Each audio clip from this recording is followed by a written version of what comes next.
Shalom Bapak Ibu Saudara yang dikasihi oleh Tuhan. Selamat datang dan selamat bergabung di Komsel Online bersama kami di GKRI Jemaat Tari Hidup Ambon.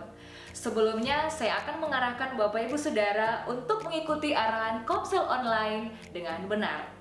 Yang pertama, siapkan diri. Dalam hal ini mempersiapkan seluruh anggota keluarga Anda untuk mengikuti sebelum ibadah dimulai. Kemudian, pastikan Alkitab, buku catatan, dan pena sudah ada di tangan Anda.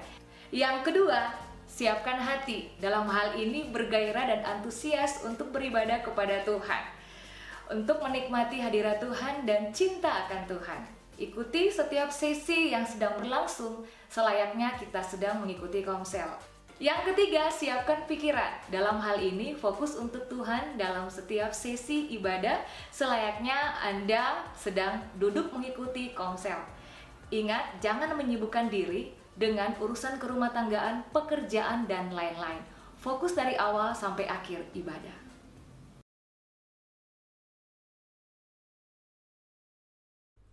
Ya puji Tuhan, shalom. Shalom Bapak Ibu Saudara. Haleluya. Saya percaya bahwa semua jemaat GKRI Hidup Ambon tetap ada dalam perlindungan Tuhan sampai detik ini. Amin. Buktinya kita masih ada, itu hanya karena anugerah Tuhan.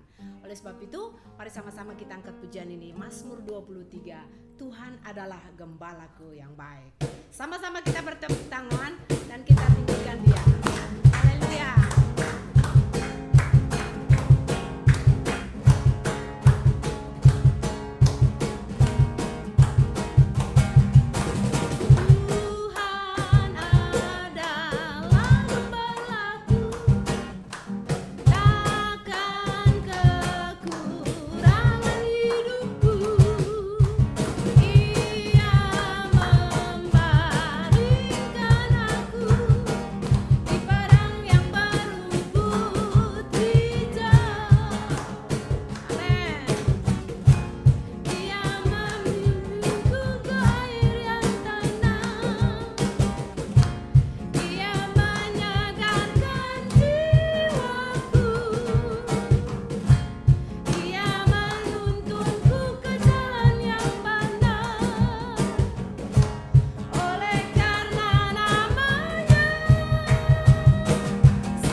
Sudah tinggikan Dia dan saatnya kita akan menyembah Dia.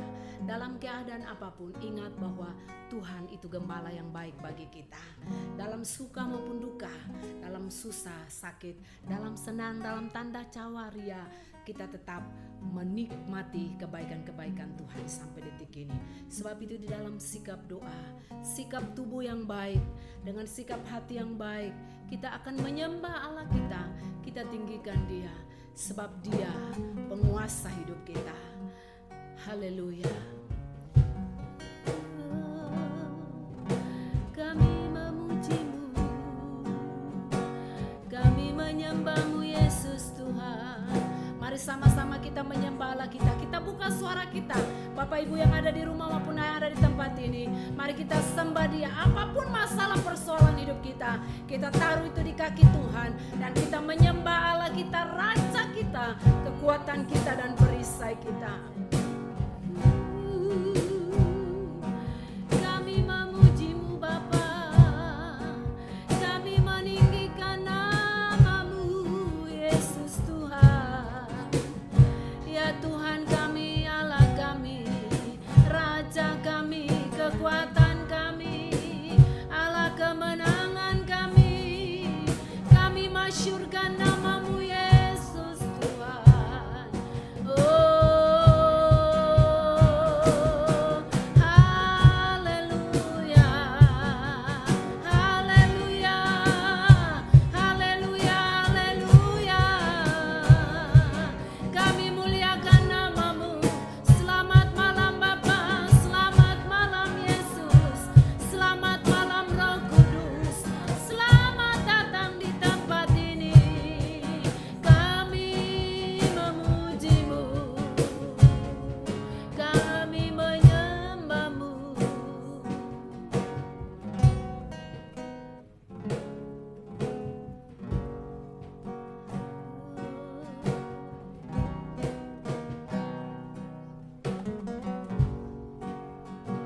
Yesus Tuhan kami, Tuhanku, aku hendak bernyanyi bagi-Mu selama ku hidup. Ya Allahku, ya Allahku, aku hendak bermazmur bagi-Mu selagi ku ada. Sekali lagi dari hatimu yang paling dalam katakan, ya Tuhanku, aku hendak bernyanyi bagi-Mu selama ku hidup. Ya Allahku, ya Allahku, aku hendak bermazmur bagi-Mu selagi ku ada.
Selamat malam Bapak, selamat malam Roh Kudus. Terima kasih buat malam hari ini. Tuhan berikan lagi buat kami, untuk kami semua hamba-hamba-Mu mendengarkan Tuhan bicara buat kami. Tuhan tolong kuduskan kami, sucikan kehidupan kami semua, sehingga kami layak mendengarkan firman-Mu yang disampaikan buat kami. Hamba-Mu yang menyampaikan, Tuhan tolong dalam segala hal hamba terbatas. Hamba minta pengurapan khusus dari Tuhan, mengalir, menguasai, memenuhi kehidupan hamba-Mu, supaya apa yang hamba sampaikan murni isi hati Tuhan adanya bagi kami semua. Kami diberkati oleh Tuhan. Terima kasih Bapa yang baik. Kami menyambut kebenaran firman Tuhan malam hari ini dengan sukacita. Haleluya. Amin. Puji nama Tuhan Bapak Ibu Saudara. Shalom. Iya, kita bertemu lagi kembali di Komsel malam hari ini dengan materi Komsel kita, dan saya percaya semua kita pasti akan diberkati oleh Tuhan beberapa menit ke depan lewat materi Komsel yang akan disampaikan buat kita semua. Puji nama Tuhan, materi Komsel malam hari ini terdapat di Yohanes 8 ayat yang ke-30 sampai ayat yang ke-36. Sama-sama kita buka Alkitab kita di Yohanes 8 ayat yang ke-30 sampai ayat yang ke-36. Firman Tuhan berkata demikian. Setelah Yesus mengatakan semuanya itu, banyak orang percaya kepadanya. Maka katanya kepada orang-orang Yahudi yang percaya kepadanya, "Jikalau kamu tetap dalam firman-Ku, kamu benar-benar adalah murid-Ku. Dan kamu akan mengetahui kebenaran, dan kebenaran itu akan memerdekakan kamu." Jawab mereka, "Kami adalah keturunan Abraham dan tidak pernah menjadi hamba siapapun. Bagaimana engkau dapat berkata, kamu akan merdeka?" Kata Yesus kepada mereka, "Aku berkata kepadamu, sesungguhnya setiap orang yang berbuat dosa adalah hamba dosa. Dan hamba tidak tetap tinggal dalam rumah, tetapi anak tetap tinggal dalam rumah. Jadi apabila anak itu memerdekakan kamu, kamu pun benar-benar merdeka." Puji Tuhan Bapak Ibu Saudara yang dikasihi oleh Tuhan. Topik materi Komsel kita malam hari ini berjudul kemerdekaan sejati. Sama-sama kita katakan. Iya. Jemaat yang diberkati oleh Tuhan, tepatnya hari Senin tanggal 17 Agustus 2020, Indonesia merayakan hari kemerdekaan yang ke-75. Bangsa Indonesia memperingati hari ulang tahun yang ke-75 tahun. Memang benar-benar di tengah pandemik COVID-19 ini, hari kemerdekaan memang sedikit berbeda. Pemerintah Indonesia meminta masyarakat untuk menghentikan sejenak aktivitas pada 17 Agustus 2020 tepat. Nah, hal tersebut disampaikan oleh Menteri Sekretaris Negara Pratikno lewat channel YouTube Sekretariat Presiden. Bertujuan untuk menghormati peringatan detik-detik proklamasi. Merdeka atau mati. Begitu seruan yang diteriakan rakyat Indonesia ketika berperang dengan tentara Belanda dan Jepang yang menjajah bangsa Indonesia. Puncak perjuangan bangsa Indonesia yaitu pada tanggal 17 Agustus 1945. Selama 75 tahun setelah proklamasi kemerdekaan, setiap tahun pada tanggal 17 Agustus, bangsa Indonesia memperingati Hari Kemerdekaan Indonesia. Merdeka atau menang melawan penjajah atau sekutu pada waktu itu. Jemaat yang diberkati oleh Tuhan, hal yang sama juga terjadi dalam kehidupan orang Kristen yang mengalami kemerdekaan, tetapi dalam konteks spiritual. Dalam Injil Yohanes, ditulis oleh Rasul Yohanes pada tahun 90 sampai 95 Masehi di Efesus, pada saat usianya sudah lanjut. Sekalipun waktu sudah lama berlalu sejak ia ada bersama-sama dengan Tuhan Yesus, namun oleh pewahyuan dari Roh Kudus, maka Rasul Yohanes mengingat dan menulis semua hal untuk menjelaskan tentang Tuhan Yesus Kristus. Injil Yohanes adalah unik di antara keempat Injil, yaitu Injil Matius, Markus, Lukas. Injil ini mencatat banyak hal tentang pelayanan Yesus di daerah Yudea dan Yerusalem yang tidak ditulis oleh ketiga Injil yang lain, dan menyatakan lebih sempurna rahasia tentang kepribadian Yesus. Penulis, yaitu Rasul Yohanes, diidentifikasikan secara tidak langsung sebagai murid yang dikasihinya. Kemungkinan dia anak bangsawan, terpandang dan orang yang agak kaya. Ayahnya Zebedeus, bapaknya mengupah orang dalam usaha perikanan. Ibunya bernama Salome, saudara Maria, ibu Tuhan Yesus Kristus. Rasul Yohanes juga diistimewakan oleh Tuhan Yesus Kristus selama dalam pelayanan 3 tahun. Seperti pada waktu anak Yairus dibangkitkan. Waktu Tuhan Yesus Kristus dipermuliakan di atas gunung, dan waktu Tuhan Yesus Kristus memilih 3 orang murid untuk mengikutinya di Getsemani, Petrus dan kedua anak Zebedeus. Setelah kebangkitan Tuhan Yesus Kristus, Rasul Yohanes mengambil peranan penting dalam penginjilan.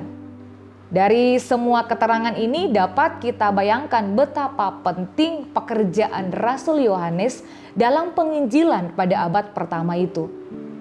Yohanes merupakan saksi mata langsung melihat pelayanan Yesus sampai ke ujung bumi.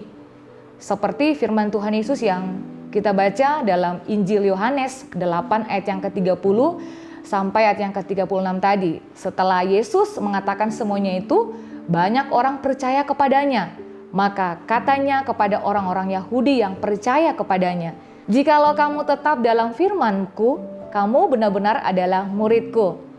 Dan kamu akan mengetahui kebenaran, dan kebenaran itu akan memerdekakan kamu." Jawab mereka, "Kami adalah keturunan Abraham dan tidak pernah menjadi hamba siapapun. Bagaimana engkau dapat berkata, kamu akan merdeka?" Kata Yesus kepada mereka, "Aku berkata kepadamu, sesungguhnya setiap orang yang berbuat dosa adalah hamba dosa. Dan hamba tidak tetap tinggal dalam rumah, tetapi anak tetap tinggal dalam rumah. Jadi apabila anak itu memerdekakan kamu, kamu pun benar-benar merdeka." Jemaat yang diberkati oleh Tuhan, merupakan pelayanan Yesus tentang kebenaran yang memerdekakan. Nah, teks ini merupakan kelanjutan dari percakapan Yesus dengan orang banyak di Bait Allah. Di pagi itu dia mengajar rakyat Yahudi, yang di antara mereka terdapat orang Farisi dan ahli Taurat yang licik dan berusaha menjatuhkannya. Sebelumnya terdapat ketegangan antara Yesus dan ahli Taurat berkenaan dengan perempuan yang bersinah. Setelah berhasil menolong sang perempuan, Yesus melanjutkan pengajarannya tentang siapa dirinya, bahwa dia adalah terang dunia. Dia tidak berasal dari dunia, tetapi dari atas, yaitu dari Bapa. Bapalah yang mengutusnya ke dunia untuk menyampaikan maksud Bapa. Pengajaran Yesus di Bait Allah ini merupakan percakapan yang panjang. Dan tampaklah terjadi proses perubahan paradigma dari masyarakat banyak ini. Ketika Yesus berbicara dan menyaksikan siapa dirinya, banyak di antara mereka percaya kepadanya. Itu berarti tidak semua orang yang mendengar perkataannya percaya kepadanya. Di antara mereka yang mendengar itu terdapat juga orang-orang yang pintar dan faham kitab Taurat, yaitu para ahli Taurat dan orang Farisi. Mereka mendengar pengajaran Yesus tetapi tidak menerimanya. Mereka bertanya pada Yesus, tetapi bukan dengan hati yang mau menerima kebenaran. Mereka hanya ingin mencoba Yesus. Sehingga betapa teguhnya pun firman Tuhan berbicara kepada mereka, mereka tetap tidak mau percaya. Tapi sebagian di antara orang banyak itu mengambil posisi berdiri dari kaum intelektual itu. Mereka mendengar apa yang Yesus ajarkan dengan segenap hati. Mereka tidak mengandalkan logika mereka. Mungkin sebelum Yesus mengajar mereka, mereka sudah pernah mendengar tentang Yesus dan karyanya. Tapi begitu jelasnya bahwa cara Yesus memperlakukan perempuan bersinah itu dengan tidak menghukum, malah melepaskannya menjadi kesan berharga bagi mereka. Perkataan Yesus bahwa dirinya tidak berasal dari dunia memang tidak masuk akal secara intelektual. Tetapi mendengar perkataan Yesus dan melihat karyanya membuat mereka terbuka di dalam hati dan percaya kepada Yesus. Jemaat yang diberkati oleh Tuhan, mengetahui respon mereka, Yesus pun semakin menegaskan konsistensi dari makna kepercayaan orang-orang Yahudi itu. Yesus memberikan sebuah pertautan yang berkonsekuensi jika mereka tetap mengikuti Dia. Yesus menegaskan mereka perlu tetap dalam firman-Nya. Tetapi dalam firman-Nya berarti tinggal dan melanjutkan firman-Nya itu tersebut. Hal ini bermakna konsistensi dari kepercayaan mereka, berarti konsistensi untuk tetap percaya pada apa yang Yesus katakan. Mereka tidak boleh beralih dari firman Tuhan dan kepercayaan mereka kepada Yesus. Nah, jika mereka tetap tinggal dalam Yesus, maka ada 3 konsekuensi bagi mereka. Pertama, yaitu bahwa mereka memiliki status baru, yaitu sebagai murid Yesus, dan status itu adalah status yang benar-benar, sepenuhnya, sungguh-sungguh murid Yesus. Mereka sebelumnya mengikuti dan mendengar Yesus, tapi mereka belum benar-benar murid Yesus. Kini setelah percaya, mereka sudah benar-benar murid Yesus dan Yesus adalah guru mereka. Kedua, bisa kita lihat, mereka akan mengetahui kebenaran. Mengapa? Sebab Yesus adalah kebenaran. Firman Tuhan berkata di Yohanes 14 ayat yang ke-6, kata Yesus kepadanya, "Akulah jalan dan kebenaran dan hidup. Tidak ada seorang pun yang datang kepada Bapa kalau tidak melalui aku." Yang ketiga, kita bisa lihat, mereka akan dimerdekakan oleh kebenaran itu. Kemerdekaan yang sejati terdapat di dalam Yesus yang adalah kebenaran itu sendiri. Jemaat yang diberkati oleh Tuhan, orang-orang Yahudi yang percaya ini menyangka bahwa mereka sebelumnya tidak sedang dalam perhambaan karena mereka adalah keturunan Abraham. Mereka bingung saat Yesus berkata tentang kemerdekaan. Mereka mengira bahwa Yesus maksudkan adalah perhambaan yang bersifat keturunan.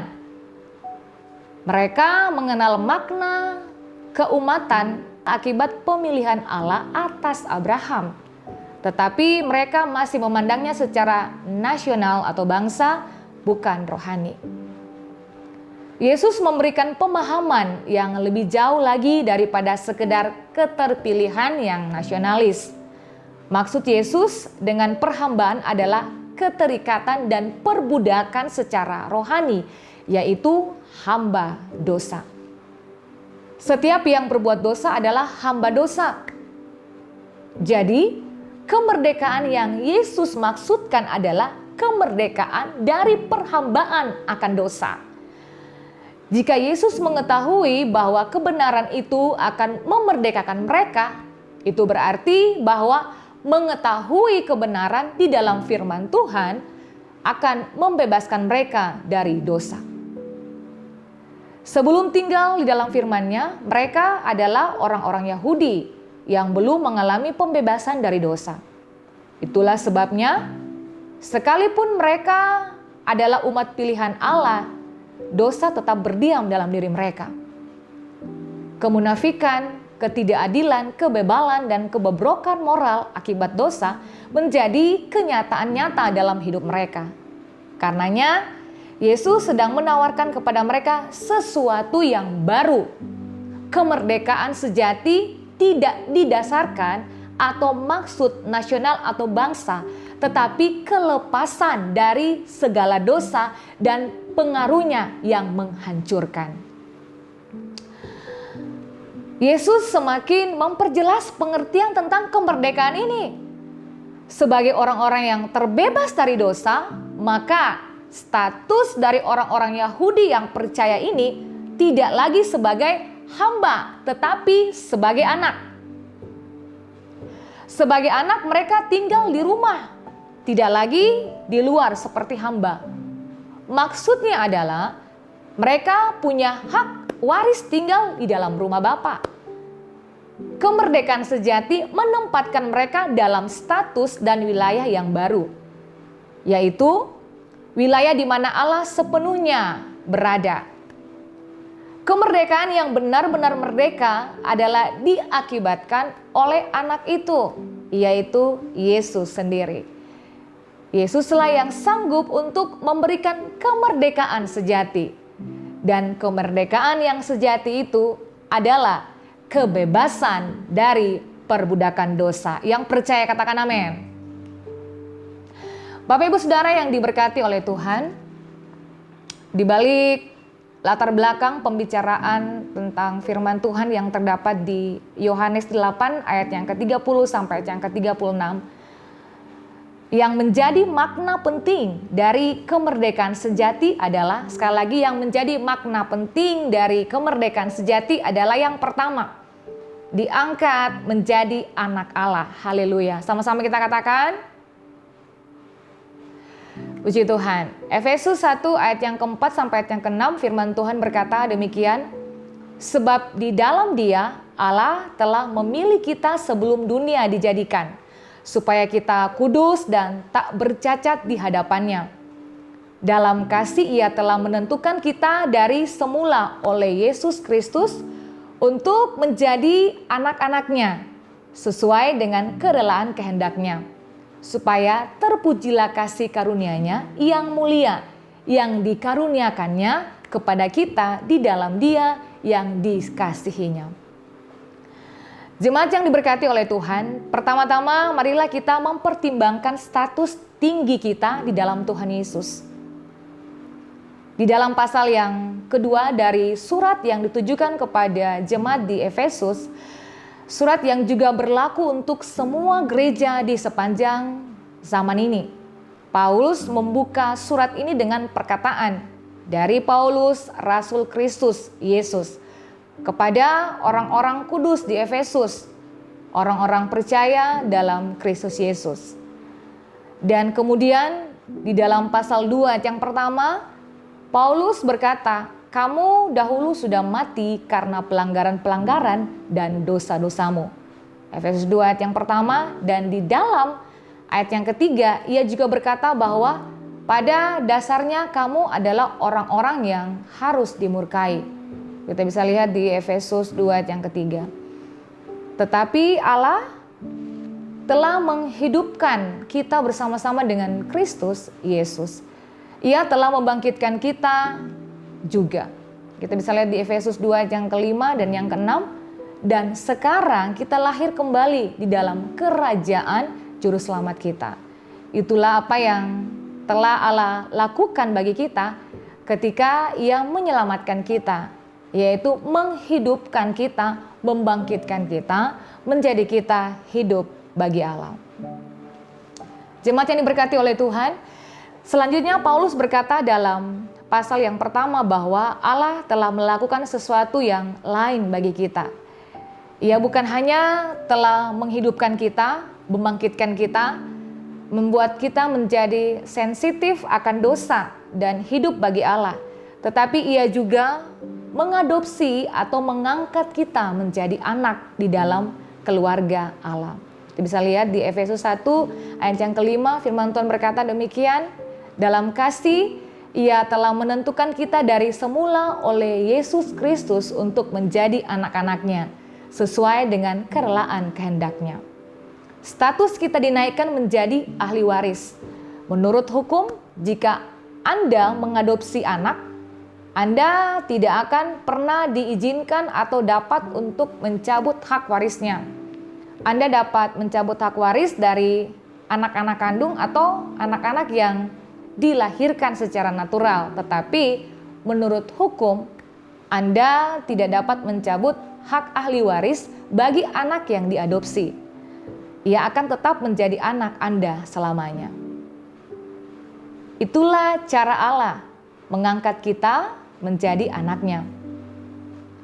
Jika kita diangkat menjadi anaknya atau diadopsi, kita akan diadopsi atau diangkat menjadi anaknya untuk selama-lamanya.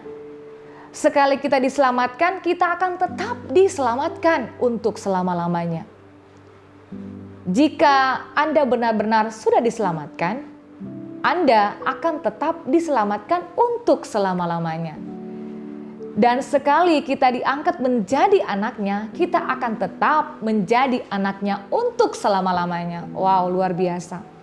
Oleh sebab itu, kita adalah keluarga Allah dan status kita dinaikkan menjadi ahli waris. Jemaat yang diberkati oleh Tuhan, kata adoption atau diangkat menjadi anak.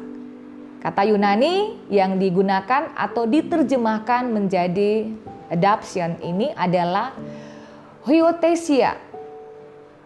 Tidak ada kata Yunani lain yang seperti itu. Kata yang diterjemahkan untuk anak adalah huios, dan kata yang diterjemahkan menempatkan adalah thesis. Nah, kata tesis dalam bahasa Inggris berasal dari bahasa Yunani, dan biasanya dalam perguruan tinggi Anda akan membuat suatu tesis.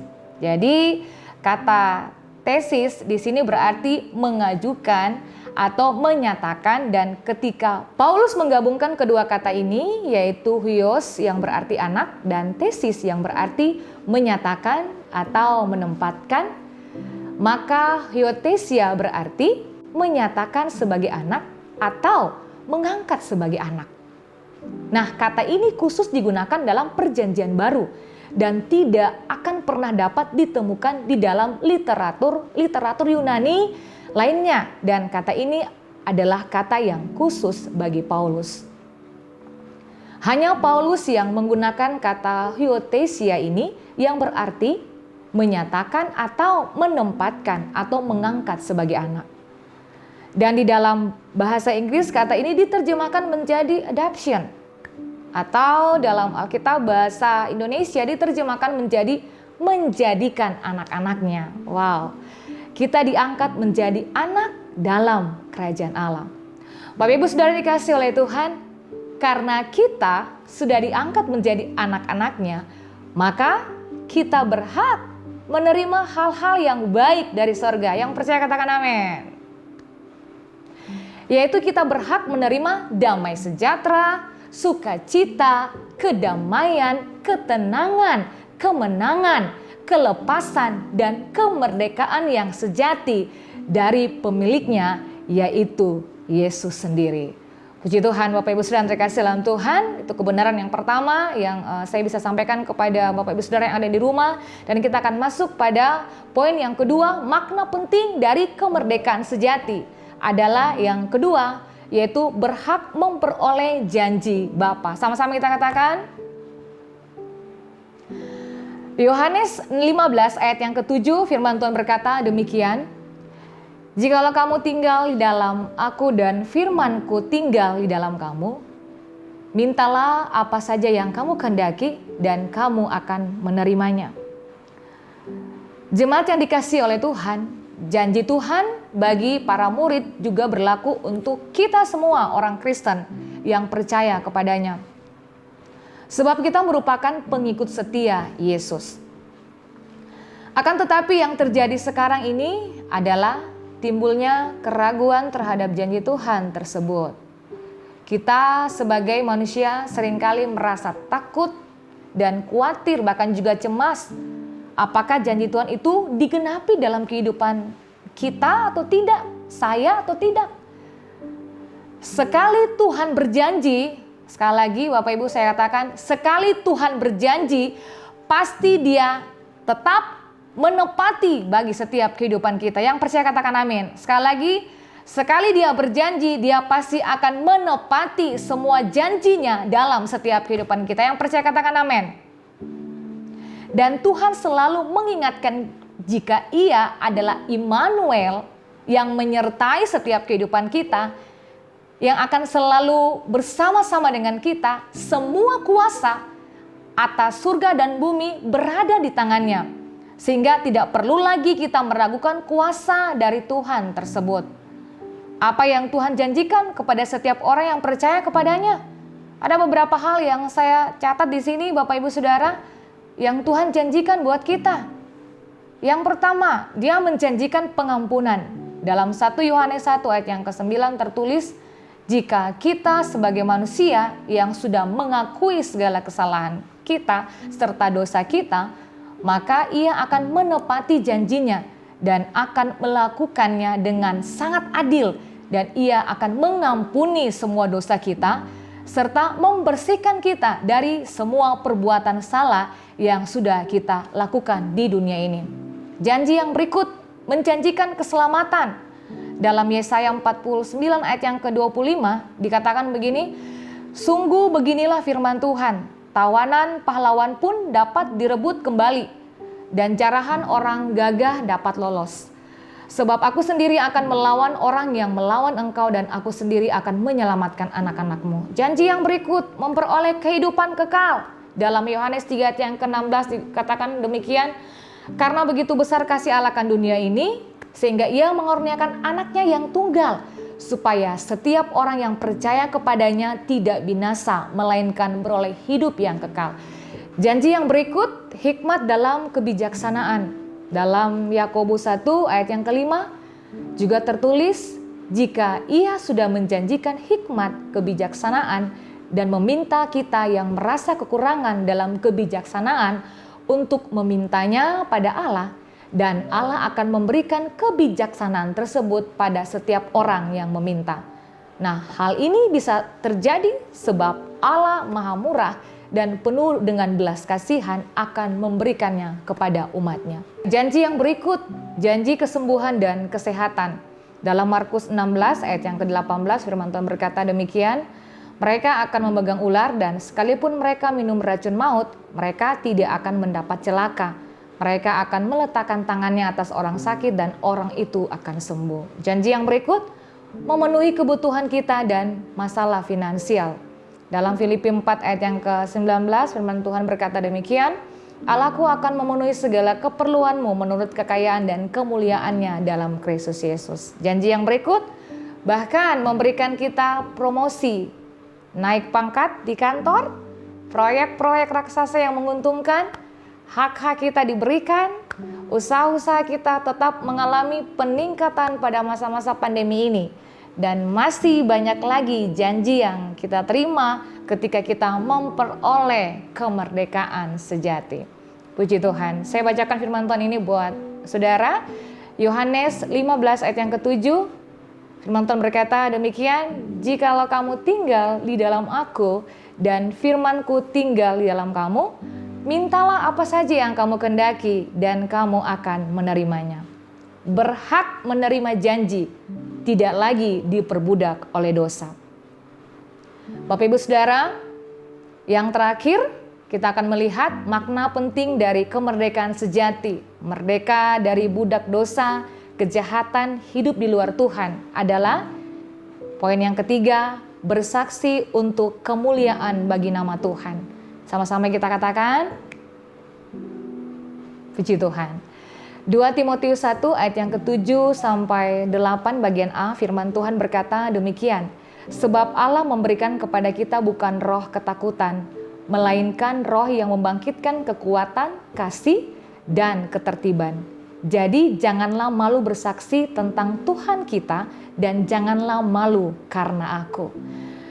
Jemaat yang diberkati oleh Tuhan, sebagai orang-orang yang tidak dibelenggu oleh dosa, bukan lagi tertawan, sudah ditebus dari cara hidup yang lama kepada cara hidup yang baru dalam Yesus Kristus Tuhan, maka tugas kita untuk menjalankan misi Allah, untuk membawa jiwa bagi kemuliaan nama Tuhan. Bersaksi tentang Kristus bagi dunia, tidak perlu malu memperkenalkan Kristus bagi orang lain. Ini yang diajarkan Paulus kepada anak didiknya, yaitu Timotius. Jiwa misi yang begitu dekat di hati Paulus sehingga menghasilkan jiwa-jiwa yang tidak hanya bertobat saja tetapi dimuridkan untuk memuridkan. Hasil pelayanan Paulus ada yang menjadi gembala jemaat, mengajar orang banyak, mendoakan orang banyak, bahkan membuat kebaktian kebangunan rohani sehingga menghasilkan petobat-petobat baru. Nah, Paulus adalah salah satu rasul yang berhasil dalam bidang misi. Bapak Ibu Saudara terkasih dalam Tuhan, sekali lagi tidak perlu takut atau malu. Karena masing-masing kita sudah dikaruniai, yaitu kuasa. Seperti firman Tuhan berkata di Kisah Para Rasul 1 ayat yang ke-8, tetapi kamu akan menerima kuasa kalau Roh Kudus turun ke atas kamu, dan kamu akan menjadi saksiku di Yerusalem dan di seluruh Yudea dan Samaria dan sampai ke ujung-ujung bumi. Sudah diberikan kuasa dari Roh Kudus, dan sekarang yang kita lakukan adalah Matius 28 ayat yang ke-19 sampai ayat yang ke-20.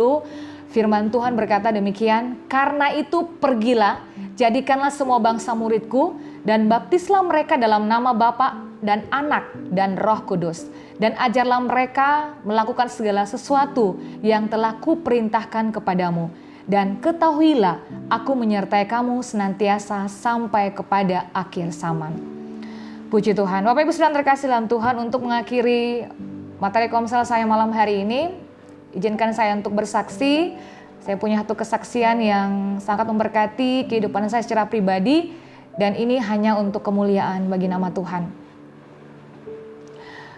Bulan kemarin Ibu Ade Sumeru, jemaat dari gereja GKARI Redup Ambon, mempercayakan saya untuk melayani ada 2 anak muda dan 1 ibu. Tepatnya mereka tinggal di Kudamati. Waktu pertama kali Ibu Ade memperkenalkan kepada keluarga yang mau dilayani ini, pertama kali kami melihat wajah dari anak muda ini seperti mayat hidup.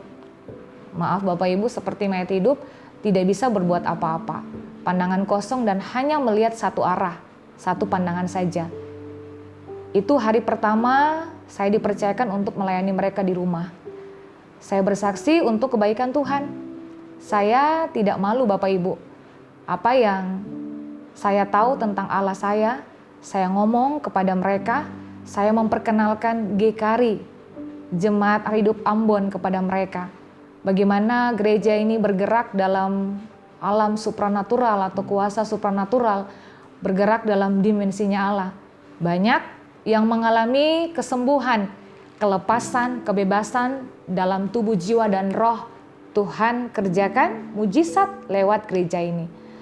Dan puji Tuhan, Bapak Ibu Saudara terkasih dalam Tuhan, intens ketemu dengan mereka itu sering karena perkembangan dari anak muda itu butuh ditolong.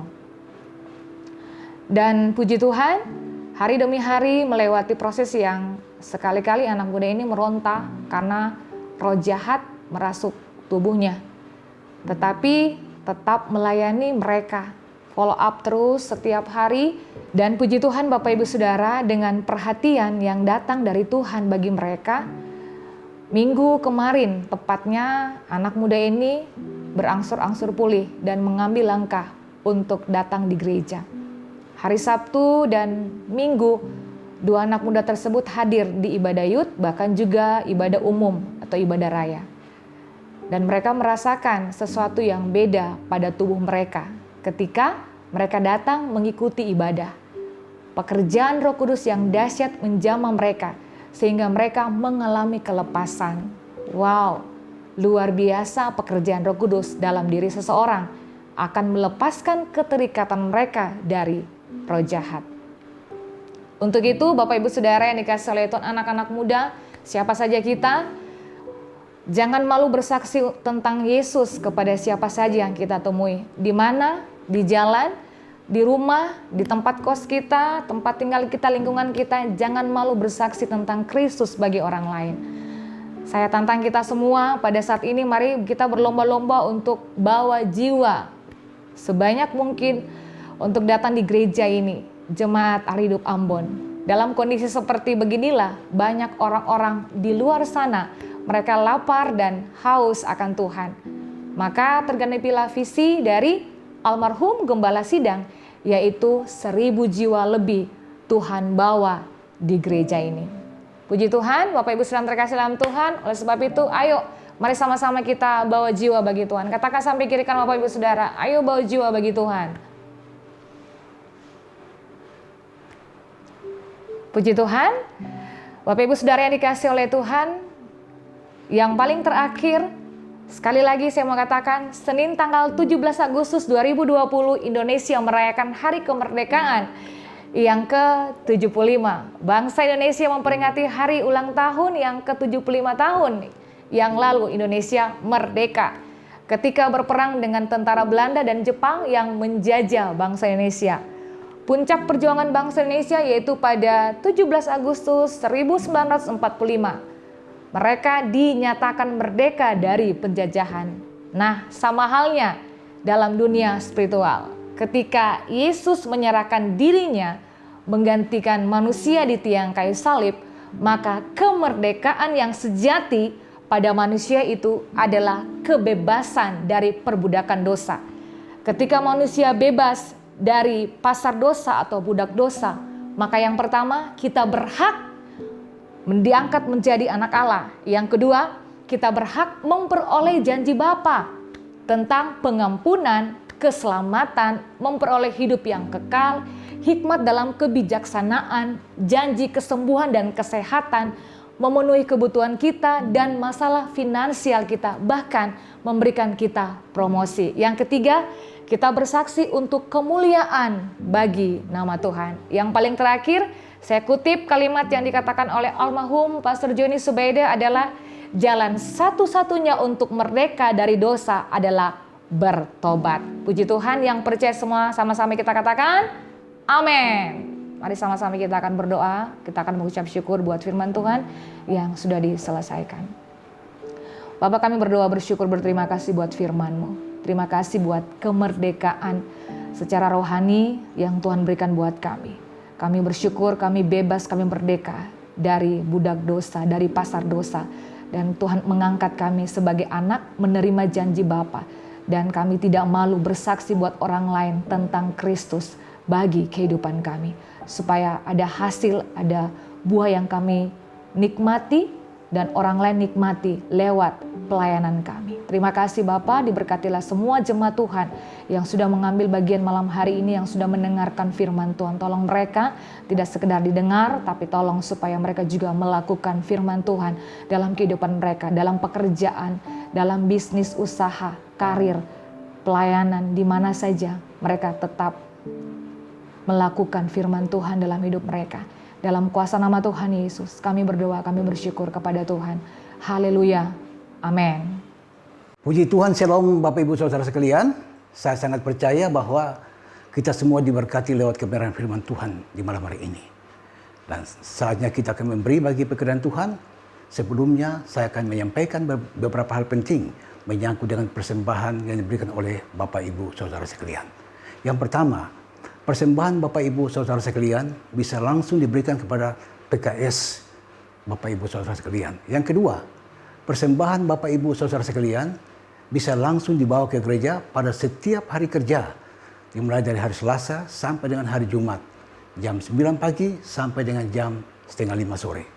Dan yang ketiga, persembahan Bapak Ibu Saudara sekalian dapat ditransfer langsung lewat rekening gereja seperti yang tertera di bawah ini.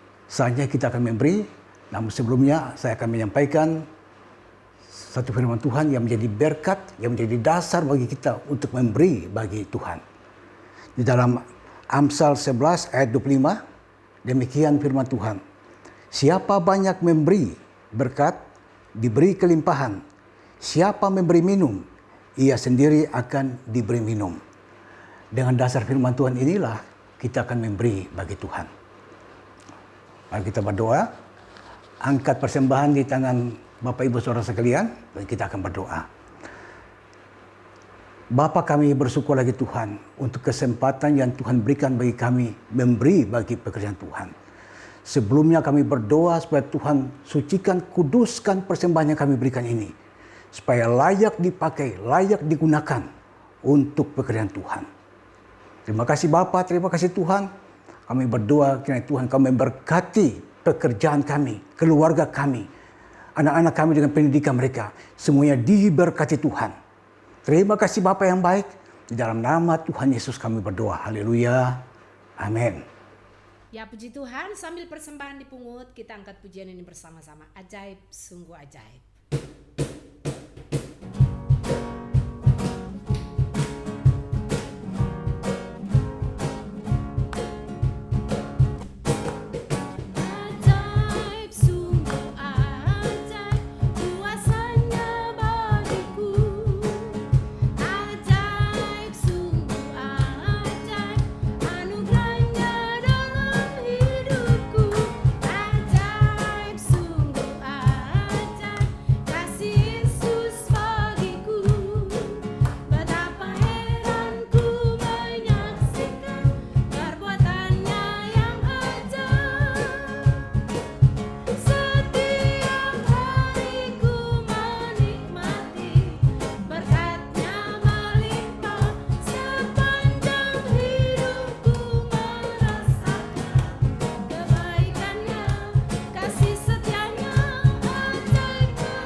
Mari sama-sama kita berdoa. Kami mengucap syukur kepada Tuhan, Allah kami penjaga Israel. Allah yang selalu bersama-sama dengan kami dan tidak pernah jauh dari hidup kami. Kami sangat menikmati hal-hal yang indah yang Tuhan kerjakan dalam kehidupan kami. Kami bersyukur Tuhan Yesus kalau sampai hari ini kami jemaat Tuhan dalam keadaan sehat dan baik-baik saja, terhindar dari virus corona. Tuhan kami bersyukur, kami berterima kasih. Penjagaan Tuhan sungguh luar biasa bagi kehidupan kami. Engkau penjaga Israel, bahkan Engkau juga penjaga kami. Engkau penjaga keluar masuk kami. Dimanapun kami ada, di areal manapun kami ada, Tuhan selalu menyertai, melindungi kami. Terima kasih Tuhan Yesus, kami sangat bangga punya Tuhan seperti Engkau. Bapak, terima kasih buat waktu dan kesempatan yang Tuhan kasih lagi buat kami malam hari ini. Kami sudah selesai dengan materi komsel, walaupun masih dengan online, tapi kami terus excited bersama dengan Tuhan. Kami terus bergairah, bersemangat dengan Tuhan. Karena kami tahu kami melayani Tuhan sendiri. Tuhan tolong kami waktu dalam ibadah offline maupun online. Kami tetap bersuka cita, bersemangat untuk menikmati hadirat Tuhan dalam kehidupan kami. Oleh sebab itu Tuhan nyatakan kuasa Tuhan terus bekerja atas kehidupan kami jemaat Tuhan. Diberkatilah jemaat Tuhan selalu dalam pekerjaan mereka, dalam kondisi seperti ini mereka tidak pernah kekurangan. Tapi finansial mereka, pekerjaan apa saja terus ada bagi mereka. Tawaran-tawaran datang untuk bekerja di sana sini itu ada bagi kehidupan mereka.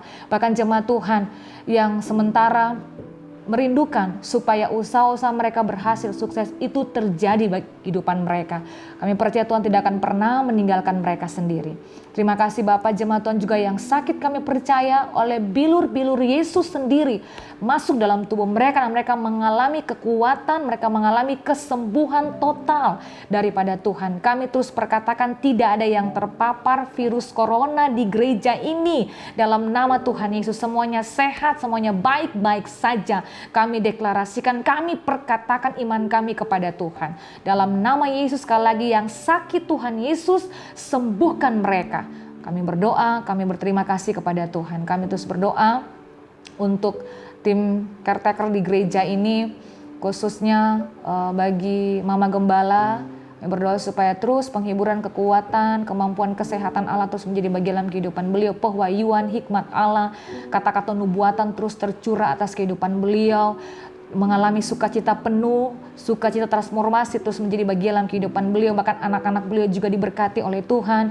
Priscilla dengan usaha buat berhasil sukses laris dalam nama Tuhan Yesus usahanya. Bahkan juga Monica dalam pendidikan, hikmat, pengertian, kepintaran, kecerdasan ilahi itu mengalir memenuhi kehidupan Monica.